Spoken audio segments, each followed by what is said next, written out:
வணக்கம். இந்த வீடியோல HTML formatting text என்ன அப்படின்றத பத்தி பார்க்கலாம். HTML ஸ்பெஷல் டெக்ஸ்ட் தான் formatting text ன்னு சொல்றாங்க. இந்த டெக்ஸ்ட் யூஸ் பண்றது மூலமா ஒரு பெட்டர் லுக் அண்ட் ஃபீல் கிடைக்குது. CSS னு ஒரு ஷேர் ஷீட் இல்லாம இந்த formatting text நம்மளால HTML ப்ரொவைட் பண்ண முடியும். இந்த டாக்ஸ் யூஸ் பண்றது மூலமா ஒரு டெக்ஸ்ட போல்டா, அந்த டெக்ஸ்டோட ஸ்டைல இட்டாலிக்கா, அந்த டெக்ஸ்ட அண்டர்லைனா நம்மளால சேஞ்ச் பண்ண முடியும். ஃபார்மேட்டிங் டாக்ஸ் டூ டைப்ஸா டிவைட் பண்றாங்க. ஒன்னு பிசிக்கல் டாக்ஸ், இன்னொன்னு லாஜிக்கல் டாக்ஸ். பிசிக்கல் டாக்ஸ்னா நாம என்ன டாக்ஸ் யூஸ் பண்றோமோ அது அப்படியே விஷுவலா நமக்கு அப்பியர் ஆகும். அதுக்கு example bold, italic tag. Logical டாக்னா நம்ம என்ன டாக் யூஸ் பண்றோமோ அது சம் லாஜிக்கல் அண்ட் சிஸ்மாட்டிக் வேல்யூவா அந்த டெக்ஸ்ட் நமக்கு விசிபிள் ஆகும். இதுக்கு எக்ஸாம்பிள் ஸ்ட்ராங் ஆர் EM. இது இல்லாம இன்னும் என்னென்ன ஃபார்மேட்டிங் டாக்ஸ் ஜெனரலா இருக்குன்னு பார்க்கலாம். Mark, underline, typewriting text, strike, superscript, subscript, delete, insert, big, small. இது எல்லாமே ஒரு கண்டெய்னர் டாக். கண்டெய்னர் டாக்னா ஓப்பனிங் டாகும் இருக்கும், க்ளோசிங் டாகும் இருக்கும். நான் உங்களுக்கு எக்ஸ்பிளைன் பண்றதுக்காக வெறும் ஓப்பனிங் டாக் மட்டும் கொடுத்துருக்கேன். மார்க்னா ஒரு சென்டென்ஸோ இல்ல ஒரு பேராகிராஃபோ நம்ம கிரியேட் பண்றோம்னா அதுல ஏதாச்சும் ஒரு வேர்ட் மட்டும் ஹைலைட்டா காட்டணும் அப்படின்னா அப்ப இந்த மார்க் டாக் யூஸ் பண்ணிக்கலாம். அண்டர்லைன்னா அதே மாதிரி ஒரு சென்டென்ஸோ இல்ல ஒரு பேராகிராஃபோ இல்ல ஹெட்டிங்கையோ அண்டர்லைன் பண்ணி காட்டணும்னா இந்த டாக் யூஸ் பண்ணிக்கலாம். Typewriting text. டைப்ரைட்டிங்ல எப்படி டெக்ஸ்ட் இருக்குமோ அந்த மாதிரி டெக்ஸ்ட் நமக்கு தேவை அப்படின்னா நம்ம இந்த டைப்ரைட்டிங் டாக் யூஸ் பண்ணி நம்மளோட டெக்ஸ்ட் அப்படி சேஞ்ச் பண்ணிக்கலாம். ஸ்ட்ரைக்னா ஒரு டெக்ஸ்ட அடிச்ச மாதிரி காட்டணும் அப்படின்னா இந்த டாக் யூஸ் பண்ணிக்கலாம். சூப்பர்ஸ்கிரிப்ட். இப்போ ஒரு சென்டென்ஸ்ல ஏதாச்சும் ஒரு டெக்ஸ்ட் மட்டும் நம்ம சூப்பர்ஸ்கிரிப்ட் டாக் யூஸ் பண்றோம்னா நார்மலா இருக்க டெக்ஸ்ட விட அந்த டெக்ஸ்ட் மட்டும் கொஞ்சம் மேல நமக்கு விசிபிள் ஆகும்.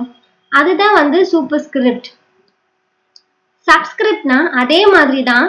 ஒரு சென்டென்ஸ்ல ஏதாச்சும் ஒரு டெக்ஸ்டுக்கு மட்டும் நான் சூப்பர்ஸ்கிரிப்ட் டாக் யூஸ் பண்றேன்னா அந்த டெக்ஸ்ட் மட்டும் கொஞ்சம் கீழே விசிபிள் ஆகும். அதுதான் சப்ஸ்கிரிப்ட். டெலிட். ஒரு சென்டென்ஸ்ல ஏதாச்சும் ஒரு இடத்துல மட்டும் எனக்கு இது டெலிட் ஆகணும், இது வேண்டாம் அப்படின்ற மாதிரி நான் மென்ஷன் பண்ணோம்னா இந்த டெலிட் டாக் நான் யூஸ் பண்ணிக்கலாம். இன்சர்ட். நம்மளோட டெக்ஸ்ட்லயோ பேராகிராஃப்லயோ ஏதாச்சும் ஒரு டெக்ஸ்ட் நம்ம இன்சர்ட் பண்ணி காட்டணும்னா இந்த டாக் நம்ம யூஸ் பண்ணிக்கலாம். பிக். இது ஒரு சென்டென்ஸ்ல நம்ம யூஸ் பண்ணும்போது அந்த சென்டென்ஸ்ல இருக்க ஃபாண்ட் சைஸை விட நமக்கு கொஞ்சம் பெருசா விசிபிள் ஆகும். ஸ்மால். அதே மாதிரி தான் அந்த ஃபாண்ட் சைஸை விட நமக்கு சின்னதா விசிபிள் ஆகும். அடுத்து ஃபாண்ட். ஃபாண்ட்னாலே டெக்ஸ்ட். இந்த ஃபாண்ட் டாக் எதை ஸ்பெசிஃபை பண்ணுதுன்னா ஒரு டெக்ஸ்டோட ஸ்டைலு, சைஸு, கலரிங்க. இந்த டாக் ஒரு கண்டெய்னர் டாக். கண்டெய்னர் டாக்னாலே opening tag and closing tag இருக்கும். இந்த ஃபாண்ட் டாக்ல ஒரு டெக்ஸ்டோட ஆட்ரிபியூட்ஸ் என்னென்னு பார்க்கலாம். ஃபேஸ். ஃபாண்ட் ஸ்டைல்னு ஒரு ஆட்ரிபியூட் கொடுத்து அந்த ஆட்ரிபியூட்டை யூஸ் பண்ணி ஒரு டெக்ஸ்டோட ஸ்டைல்ஸ் நம்ம சேஞ்ச் பண்ணிக்கலாம். Font size. ஃபாண்ட் சைஸ் கொடுத்து ஒரு டெக்ஸ்டை எவ்வளோ சின்னதாகவும் இல்லை எவ்வளோ பெருசாகவும் நம்மளால சேஞ்ச் பண்ணிக்க முடியும். அடுத்து ஃபாண்ட் கலர்னு கொடுத்து ஒரு டெக்ஸ்டோட கலரிங்க நம்மளால சேஞ்ச் பண்ணிக்க முடியும். இல்லாம இன்னும் என்னென்ன டாக்ஸ்லாம் இருக்குன்னு பார்க்கலாம். Horizontal tag. ஹரிசாண்டல் டாக் இன்னொரு நேம் ஹரிசாண்டல் ரூரல். இது ஒரு ஓப்பனிங் டாக். இது எங்கெல்லாம் யூஸ் பண்ணலாம்னா ரெஸ்யூம், ஃபார்ம்ஸ்லாம் கிரியேட் பண்ண யூஸ் பண்ணலாம்.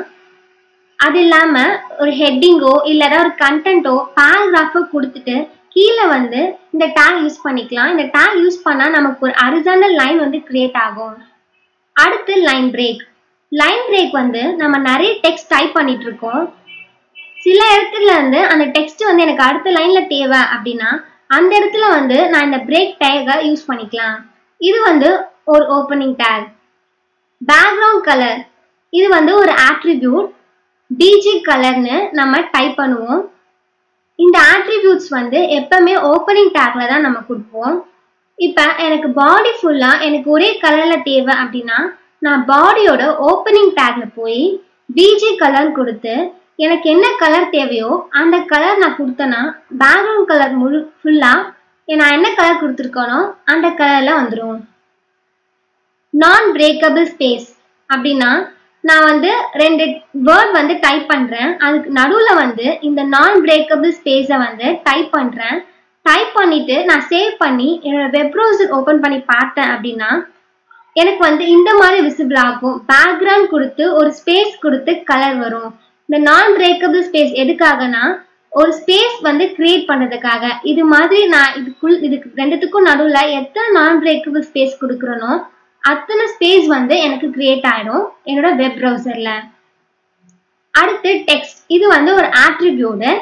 இப்ப பாடியில வந்து எப்படி நம்ம பிஜி கலர் கொடுத்தோமோ அதே மாதிரி நம்ம டெக்ஸ்ட் கொடுத்தோம்னா அந்த பேக்ரவுண்ட் கலர்ல டைப் பண்ற டெக்ஸ்ட் எல்லாமே வந்து நமக்கு என்ன கலர்ல தேவையோ அது நமக்கு சேஞ்ச் ஆயிடும். அடுத்து ஹெட்டிங். இதுல மொத்தம் 6 லெவல்ஸ் இருக்கும். H1 to H6 வரைக்கும். இதுவும் வந்து ஒரு container take, opening and closing take இருக்கணும். இல்ல H1 தான் இருக்கிறதுல ரொம்ப பெருசு, H6 வந்து ரொம்ப சின்னது. இதை விட ரொம்ப பெருசாகவும் இல்ல சின்னதாகவும் ஒரு டெக்ஸ்டோட ஹெட்டிங் நமக்கு தேவை அப்படின்னா ஃபாண்ட் சைஸ் அப்படின்ற ஆட்ரிபியூட் யூஸ் பண்ணி நம்ம ஒரு டெக்ஸ்டோட சைஸை சேஞ்ச் பண்ணிக்கலாம். அடுத்து பேராகிராஃப். பேராகிராஃப்னா ஒரு 2-3 லைன்ஸ் வந்து நம்ம கிரியேட் பண்ணா அதான் ஒரு பேராகிராஃப். இந்த பேராகிராஃப் டேக் வந்து எதுக்காக நம்ம யூஸ் பண்றோம்னா ஒரு டெக்ஸ்டோட பிரேக்காக. நம்ம டெக்ஸ்டை பிரேக் லைன் கொடுத்தே அந்த நெக்ஸ்ட் லைன்ல நம்மளால கிரியேட் பண்ண முடியும். ஆனா பேராகிராஃப் டேக் கொடுக்கறது மூலமா அந்த பேராகிராஃப்ல இருக்க சென்டென்ஸோட பேக்ரவுண்ட் கலரு, ஸ்டைல்ஸ் இது எல்லாத்தையும் நம்மளால சேஞ்ச் பண்ண முடியும். பேராகிராஃப் டேக் வந்து ஒரு கண்டெய்னர் டேக். இதுக்கு ஓப்பனிங் அண்ட் க்ளோசிங் டேக் இருக்கும். அலைன் ஒரு ஆட்ரிபியூட்டும் இருக்கு.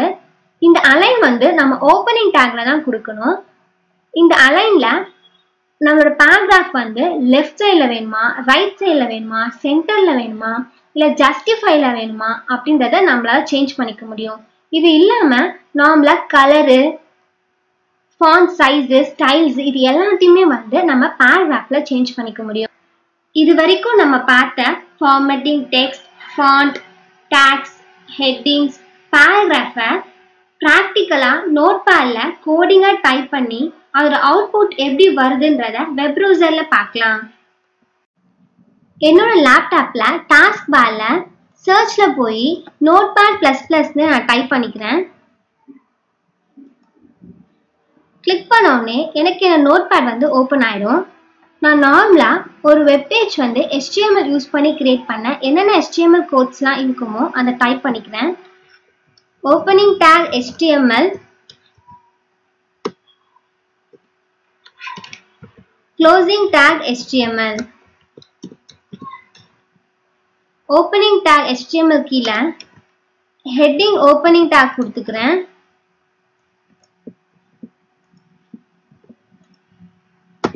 ஹெட்டிங் க்ளோசிங் டேக் கொடுத்துக்கிறேன். இதுக்குள்ள டைட்டில் ஓப்பனிங் டேக் கொடுத்துக்கிறேன்.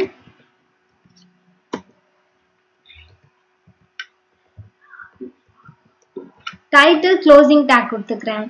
டைட்டில் வந்து நான் ஃபார்மேட்டிங் டெக்ஸ்ட்னு கொடுத்துக்கிறேன்.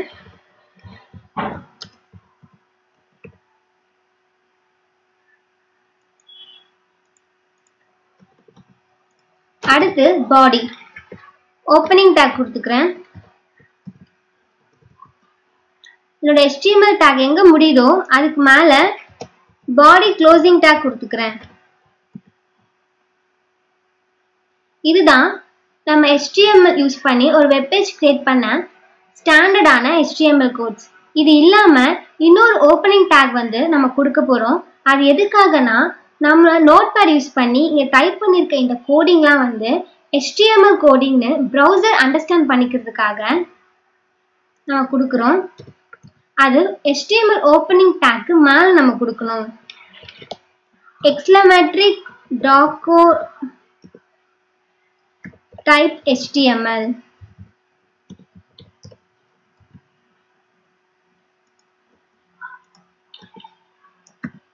இந்த மாதிரி நம்ம கொடுத்தோம்னா நம்மளோட டாக்குமெண்ட் வந்து ஒரு HTML டாக்குமெண்ட் அப்படின்னு நம்ம ப்ரௌசர் வந்து அண்டர்ஸ்டாண்ட் பண்ணிக்கும்.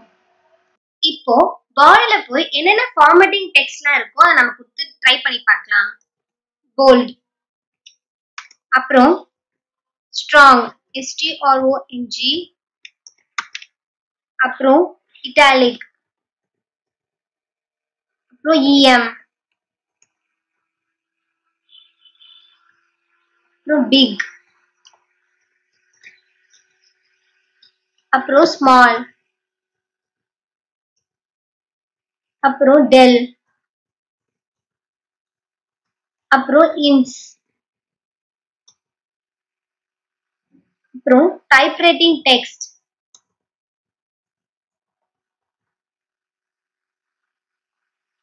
அப்புறம் ஸ்ட்ரிக்,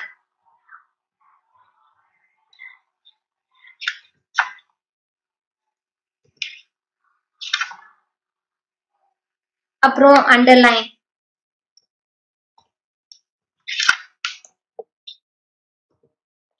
அப்புறம் மார்க். இது எல்லாமே வந்து ஓப்பனிங் டேக். நான் வந்து க்ளோசிங் டேக் கொடுக்கிறதுக்கு முன்னாடி நம்ம டெக்ஸ்டை டைப் பண்ணிடலாம். I am bold நான் கொடுக்கிறேன். நான் காப்பி பண்ணி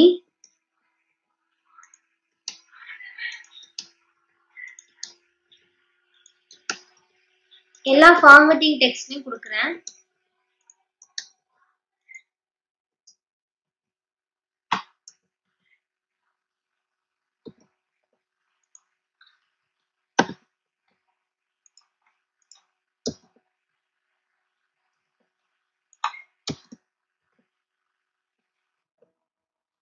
இப்ப எல்லாத்துக்கும் க்ளோசிங் டேக் கொடுக்கிறேன்.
ஓப்பனிங் டேக் க்ளோசிங் டேக் கொடுத்து நான் ஃபார்மேட்டிங் டெக்ஸ்ட்லாம் டைப் பண்ணிட்டேன். டைப் பண்ணி முடிச்சோடனே நான் ஃபைல்ல போய் சேவ்னு கொடுத்தா எனக்கு ஒரு டயலாக் பாக்ஸ் ஓப்பன் ஆகும். இந்த ஃபைல் நேம்ல போய் நான் ஃபார்மேட்டிங் டெக்ஸ்ட்னு டைப் பண்றேன். டைப் பண்ணி .html கொடுத்தா HTML ஃபார்மேட்டுக்கு சேஞ்ச் ஆயிடும். என்னோட பாத் வந்து எனக்கு டெஸ்க்டாப்ல தேவை. கொடுத்து நான் சேவ்னு கொடுத்த உடனே இது எல்லாமே வந்து HTML ஃபார்மேட்க்கு மாறிடுச்சு. சேவ் பண்ண இந்த வீடியோட அவுட்புட்டை அடுத்த வீடியோல வெப் ப்ரௌசர் ஓபன் பண்ணி பார்க்கலாம். தேங்க்யூ.